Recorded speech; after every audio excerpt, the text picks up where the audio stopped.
Hi, I'm Julia with Julia Sue's Stamping. Today I wanted to talk to you about how the heck do I use that? I think a lot of people have that question when it comes to paper crafting and different types of stamping things from Stampin' Up. I am an independent Stampin' Up demonstrator. I live in Northeast Ohio, and I'm here to help you figure out how the heck do you use that. Or at least I will give my best effort to try to help you figure out how the heck you use that. Today's item is a mask. They're so easy. I know a lot of people can be intimidated by them though. So I want to really get rid of that for you and to make it so that you will enjoy using them as much as I do because they are incredibly awesome and easy, giving a lot of impact with very little effort. And I think that we all like stuff like that, don't we? Please be sure you give the video a thumbs up if you would please. I would really appreciate your support. And if you leave a comment, I will respond to you. I appreciate that, and your thumbs up and your comments help grow my small business. That means the world to me. I'm going to be turning the camera down to the work surface now. I've got some grid paper that I'll be using, and the colors are simple today. We have a basic white piece that has been cut to 11 inches by 4¼ and I scored it at 5½. I'm going to fold it in on the score line, and using the bone folder, make that score line nice and tight. Set it aside for just a moment. And then I'm going to show you the old olive that has been cut to be let's see, this is 5�3/8 by 4⅛. So as you can see, laying it down, it just shows a little bit of the white being framed around it. We'll go ahead and use some adhesive. If you like, you could use the glue adhesive. My favorite, because I think it's quicker, is the Stampin Seal Plus adhesive. So that's what I tend to use. And you can see now that's ready to go. I have this piece of the basic white that has been cut at 4�3/4 by 3. And this is what we are going to use for the mask. I have some old pieces of washi tape, and I'm going to set the mask down, not the mask, the piece of the basic white down on the grid paper. Using the grid paper as like an unsung hero. It's something that gets used a lot, and it protects your work surface as well as gives you an area on which you can line up your projects so that they can stay straight. You can feel confident about what it is that you're putting in there on there. And what I'm going to do actually is keep the right side of my project cleaner with the white, and I'm going to be using the mask over here, so I feel safe about putting the tape on this side. And I'm going to show the masks. Now they come with a group of 5, and we are not going to use 1 or 2. We're going to begin with mask number 3. I am going to put it pretty high up on the project because I want to use it basically 2 times. I'm going to use it once, and then I'm going to turn around and use it again. So I'm going to also use my grid paper to kind of help me cheat the system and show you what I'm going to do. So I have this mask, and I'm going to use a couple other masks, so I want to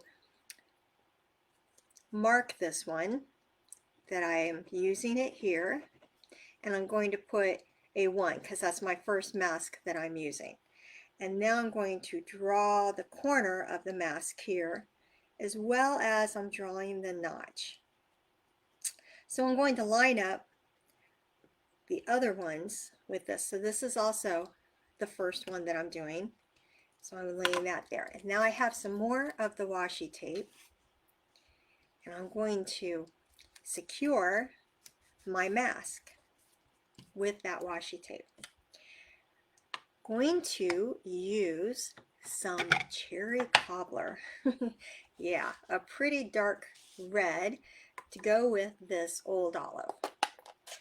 Cherry cobbler, but for this first mask, I want it to be light.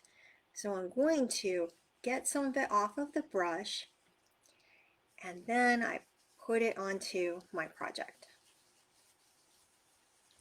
I'm going to go off the paper a little bit with it,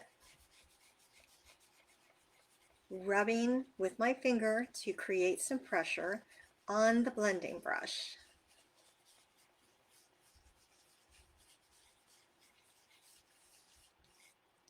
And I'd say that's just right. I'm going to lift this up, moving it, and I'm going to put it further down. I'm trying to figure out how I want to do it, because you can lay it any way you want, really. I think I'll do it, what the heck, let's do it this way this time. And I'm going to mark that notch in the corner. I want to have it, I'm using the grid paper, so I may as well make it line up, right? So I'm going to make it line up here. Oh, I like that. That will work great. And lay that down. Now I've got it here. I'm going to put the corner, mark the notch, and I'm going to put a 2 there, because this is the second time I'm laying this down using my grid paper. That will help me figure out where it goes. And then I'm also going to mark it down here and write a 2 so that I know where it goes. There's the corner of it. Okay, again, I'm going to put some color onto my brush, and then I'm going to get rid of a bunch of it because I want this to be really light.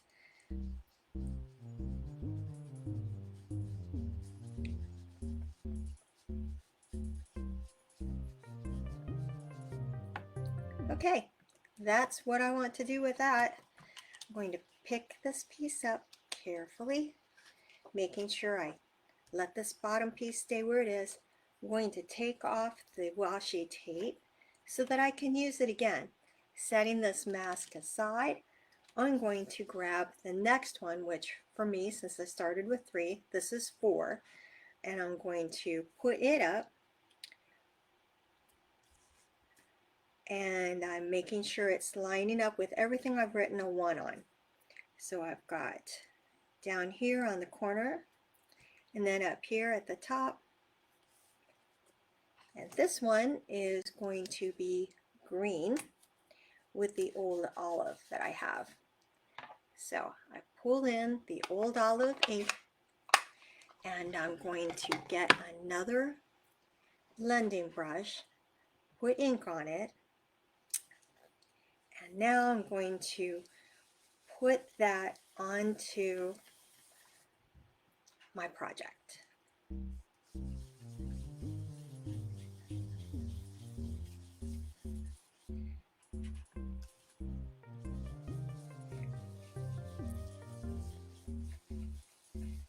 All right, plenty of the green. Just a little bit darker than I was doing. I was getting some of the green off, and I'm in the middle of doing this project, changed my mind. I'm not going to have the green off.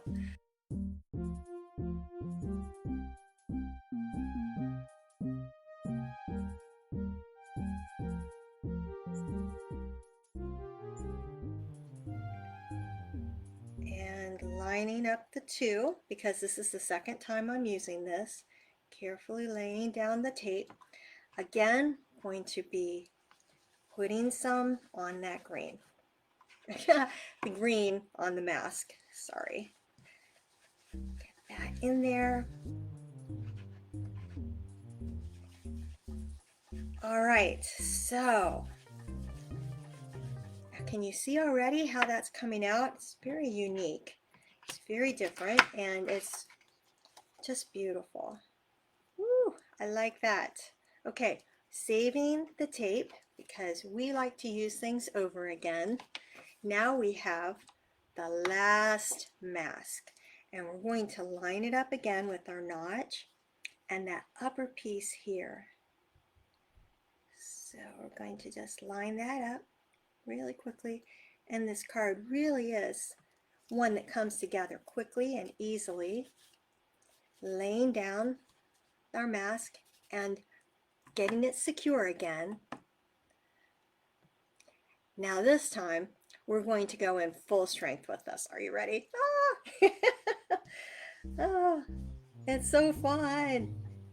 All right, we are going to be brave. We're just going to make it nice and dark. Now we're going to lift it up. Oh, that's so pretty.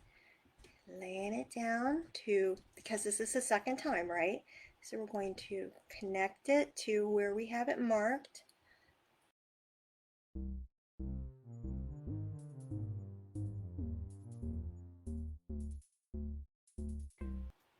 Okay, now we're going to lift this up gently. All right, setting this aside. Now I'm going to warn you, it is a red, and the cherry cobbler reds will they will make things kind of stain more than other things. So you'll want to clean off your masks, you'll want to clean off your brushes as soon as you can, or else dedicate that brush to the red. But you know that I don't like to do that. I like to use things over and over again. So I will clean mine really well. It won't come off on another thing, but it will be very red. And that is disconcerting for some people. I know that it's not going to go on any other project, so it doesn't bother me, but it can be disconcerting. Right, taking the washi tape off, and then look at how beautiful that is. It is so pretty. And it's going to look absolutely fantastic on our project. Bringing back in our piece of the card that we're going to lay this on, and then all we're going to do is lay this right down.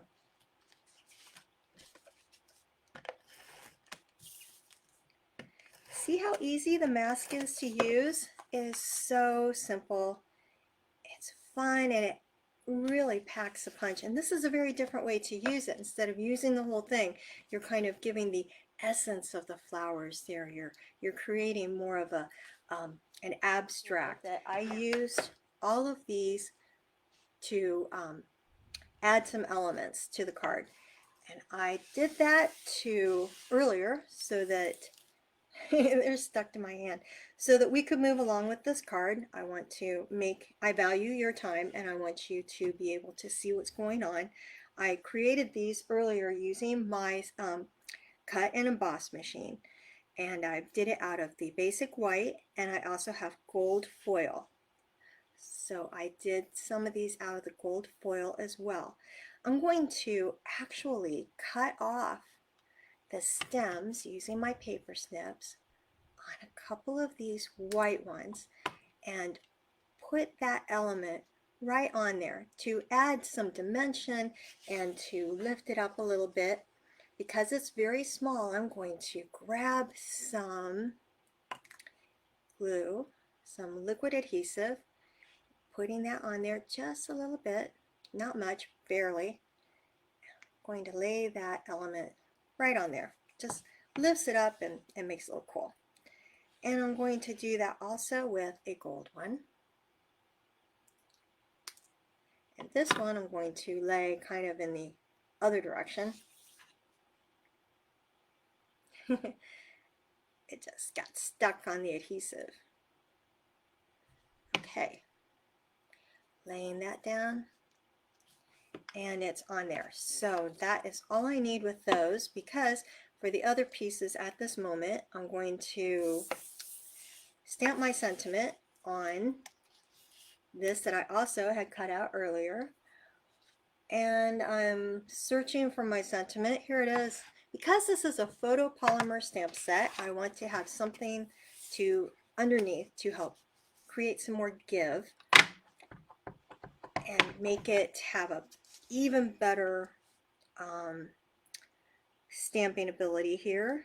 I'm making sure it is straight as I can see right through it. Embracing the beauty of you. Oh, that's so pretty. Closing up the green, the old olive. Now I'm going to put adhesive just on this end here because I'm going to load it up with a bunch of these cool looking elements that I already got out. So I'm going to put them underneath it, loading it up, and it will look really cool.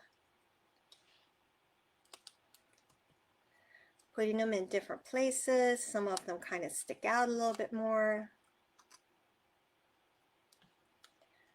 than others.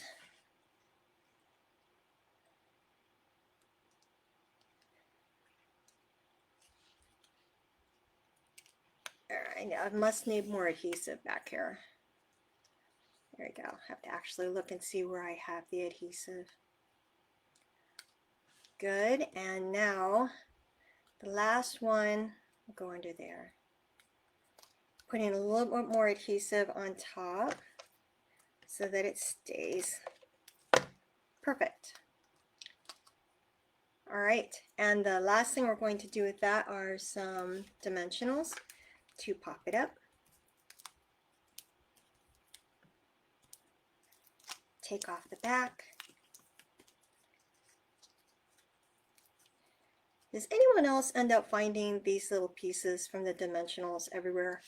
I found one in my dog's water bowl the other day, which really surprised me. I was like, how did the back of this dimensional get in his water bowl? I was really surprised, but I got it out right away, of course. Okay, so there is that card. Now I also would like to take some of these little gold pieces and some of these white pieces. It is just like sticking to me. And just put them around here to kind of help show off the sentiment and add dimension and interest to the card. So we'll just use a couple little pieces, a little bit of the glue, and then those will be all done and the card will be done. Tiny bit of the liquid adhesive underneath each of these.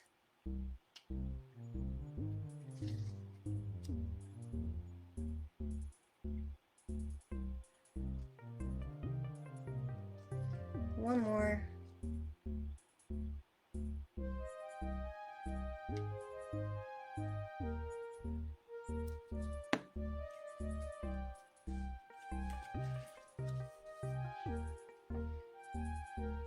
And there we go.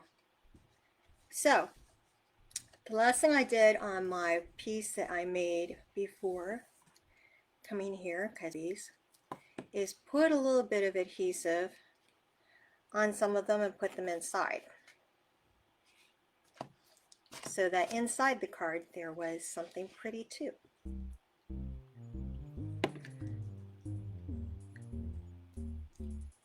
And one more inside the card.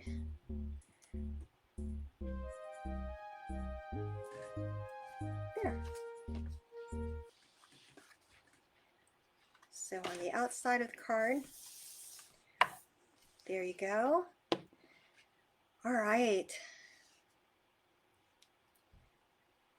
And you can see how easy it is to use these masks in a very different way. It's fun, it's quick. Thank you so much for hanging out with me for a little bit. Well, thank you so much for joining me. Please be sure you give the video a thumbs up and hit the subscribe button if you're not already a subscriber to the channel. That helps me grow my small business, and your help is hugely appreciated. I hope you have a fantastic day and that you have an opportunity to get inky. Bye.